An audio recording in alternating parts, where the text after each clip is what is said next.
Yesterday, we learned that 900,000 more Americans file for unemployment. 900,000. They join millions of Americans who, through no fault of their own, have lost the dignity and respect that comes with a job and a paycheck. So many of them never thought they'd ever be out of work in the first place.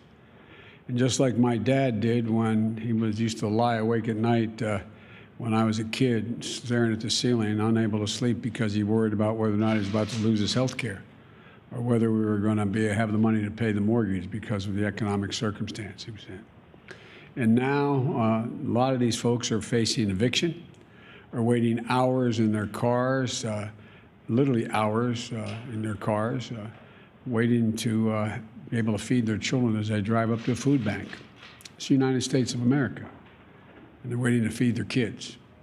Folks who are able to still keep their job, many have seen their paychecks reduced and they're barely hanging on and wondering what's next. Sometimes the anxiety about what's going to happen next is more consequential than what actually happened. But this is happening today in America. And this cannot be who we are as a country. These are not the values of our nation. We cannot, will not let people go hungry. We cannot let people be evicted because of nothing they did themselves. They cannot watch people lose their jobs, and we have to act. We have to act now. It's not just to meet the moral obligation to treat our fellow Americans with the dignity and respect they deserve.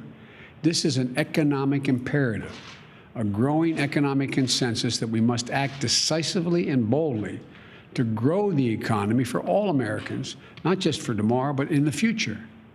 There's a growing chorus of top economists that agree that at this moment of crisis, with the interest rates as low as they are, historic lows, it is smart fiscal investment, including deficit spending, and they're more urgent than ever.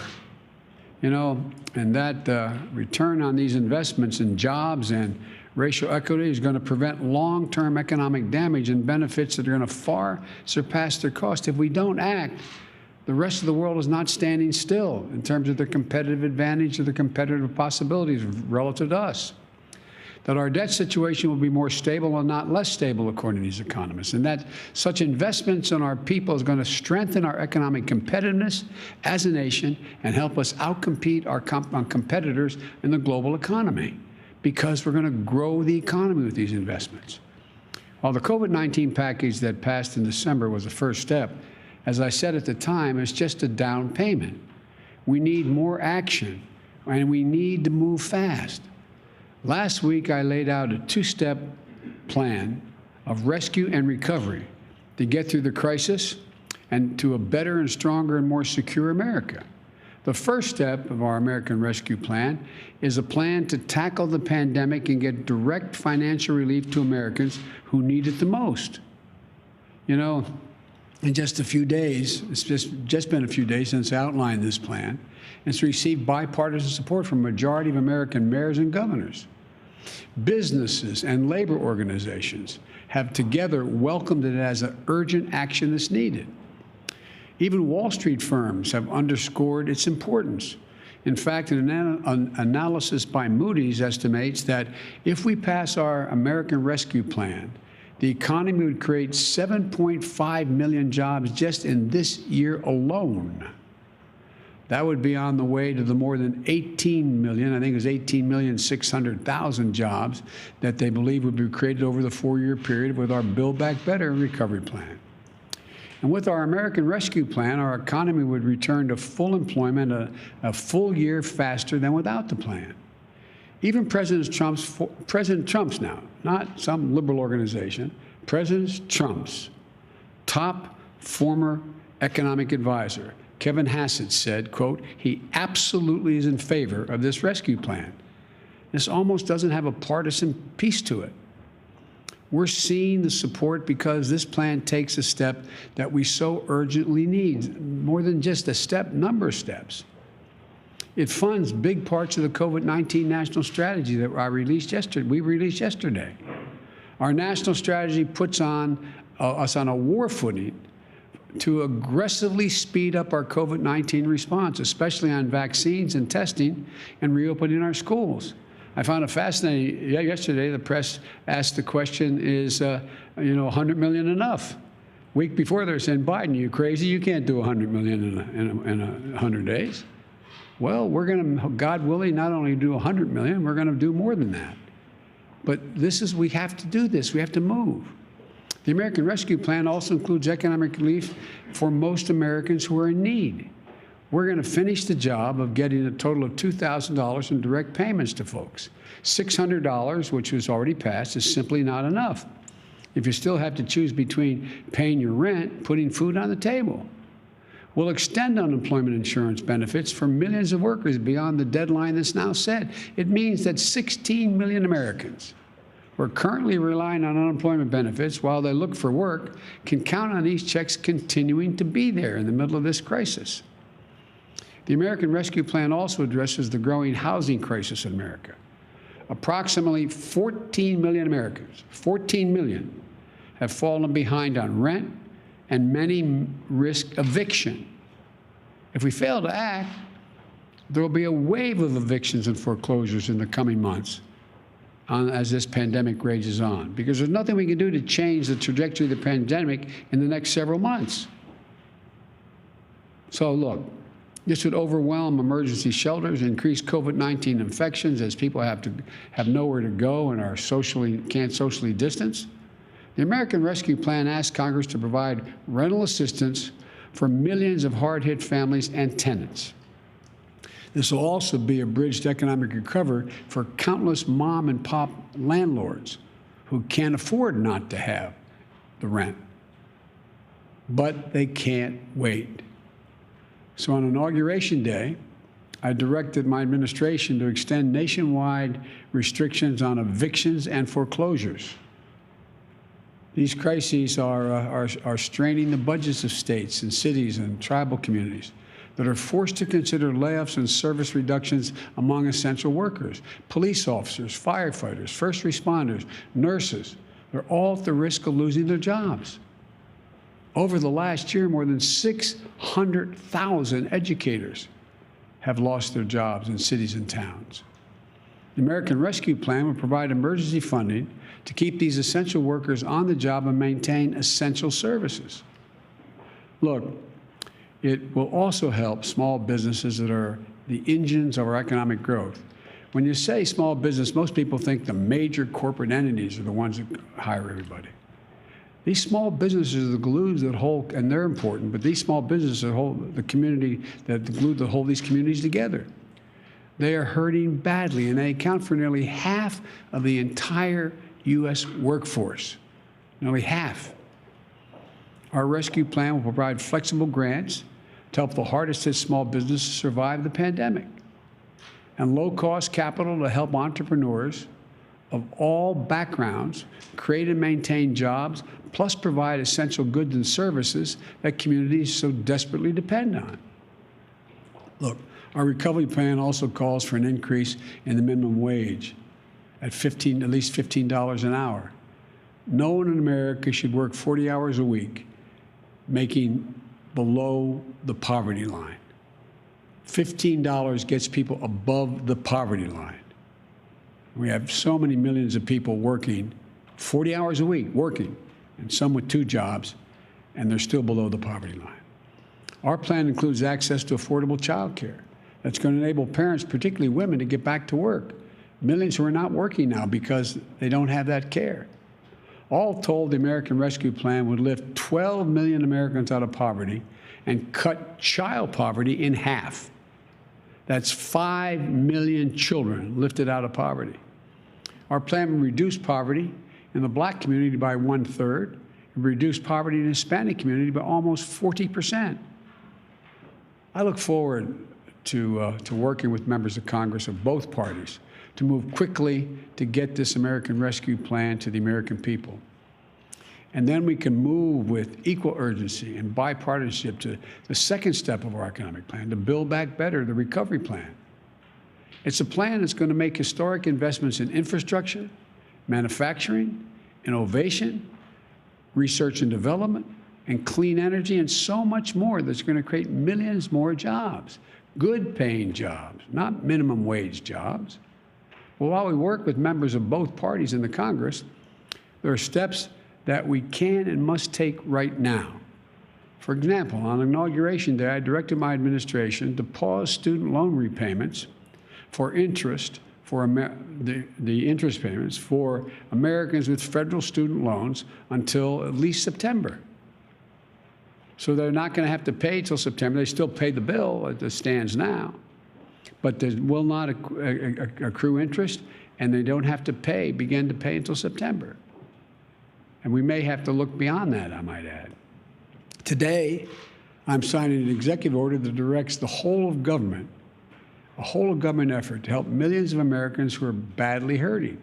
It requires all federal agencies to do what they can do to provide relief to families, small business, and communities. And in the days ahead, I expect agencies to act. Let me touch on 2 ways these actions can help change Americans' lives. We need to tackle the growing hunger crisis in America. 1 in 7 households in America, 1 in 7, more than 1 in 5 Black and Latino households in America report they do not have enough food to eat. That includes nearly 30 million adults and as many as 12 million children. And again, they're in this situation through no fault of their own. It's unconscionable. The American Rescue Plan provides additional emergency food and nutrition assistance for tens of millions of children and families to address this crisis. But families literally can't wait another day. As a result of the executive order I'm going to shortly sign, the Department of Agriculture will consider taking immediate steps to make it easier for the hardest hit families to enroll and claim more generous benefits in the critical food and nutrition assistance area. This is going to help tens of millions of families, especially those who can't provide meals for their kids, who are learning remotely at home, are not receiving the regular meal plans that they have at school for breakfast or lunch. We also need to protect the health and safety of the American worker. Right now, approximately 40% of households in America have at least one member with a pre-existing condition. Just imagine, you're out of work through no fault of your own. You file for unemployment while you're looking for a job. You find one, and you get an offer. But then you find out there's a high risk of you getting infected with COVID-19 because of your condition. You and your loved ones have ever even greater risk of death and serious illness because of the pre-existing conditions. So you turn it down. Right now, if you did that, you could be denied unemployment insurance because you're offered a job, you didn't take it. It's wrong. No one should have to choose between their livelihoods and their own health or the health of their loved ones in the middle of a deadly pandemic. Because of the executive order I'm about to sign, I expect the Department of Labor to guarantee the right to refuse employment that will jeopardize your health, and if you do so, you'll still be able to qualify for the insurance. That's a judgment the Labor Department will make. Look, there are just 2 consequential ways that the action I'm taking today will help people in need. Another way to help approximately 2 million veterans maintain their financial footing by pausing federal collections on overpayments and debts. Another makes sure that federal contractors who are receiving taxpayers' dollars provide their workers with the pay and benefits they deserve. These are places where federal tax dollars are administered, are being made available to build things from ships to staircases. And the federal government lets the contract, and we're going to make sure that they buy American and are made in America. And here's another. Right now, there are up to 8 million people that are eligible for direct payments from the CARES Act and a relief bill passed in December. They're entitled to those payments, but there's not an easy way for those folks to access them. So we're making it a priority today to fix that problem and get them relief they're entitled to. Look, I'm going to close and summarize this way. A lot of America is hurting. The virus is surging. We're 400,000 dead, expected to reach well over 600,000. Families are going hungry. People are at risk of being evicted. Job losses are mounting again. We need to act. No matter how you look at it, we need to act. If we act now, our economy will be stronger in both the short and long run. That's what economists left, right, and center are telling us. Both liberal and conservative will be better and stronger across the board. If we act now, we'll be better able to compete with the world.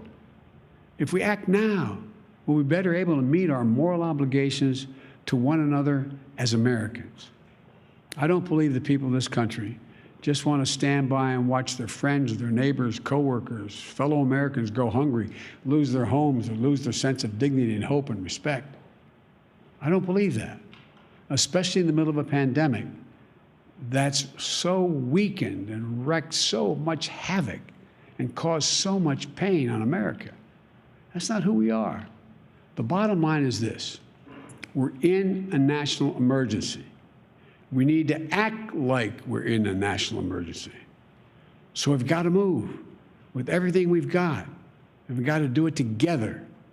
I don't believe Democrats or Republicans are going hungry and losing jobs. I believe Americans are going hungry and losing their jobs. And we have the tools to fix it. We have the tools to get through this. We have the tools to get this virus under control and our economy back on track. And we have the tools to help people. So let's use the tools, all of them. Use them now. So I'm going to sign this executive order, but let me conclude again by saying, folks, this is one of the cases where business, labor, Wall Street, Main Street, liberal, conservative economists know we have to act now, not only to help people who are in need now, but to allow us to be in a competitive position worldwide and be the leader of the world economy in the next year and 2 and 3 and going forward. So thank you. I'm going to sign this executive order.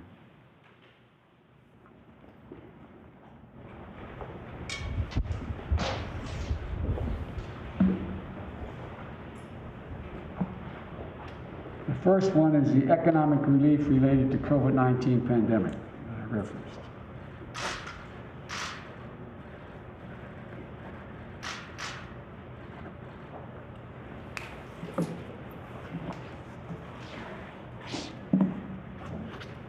The second one is protecting the federal workforce.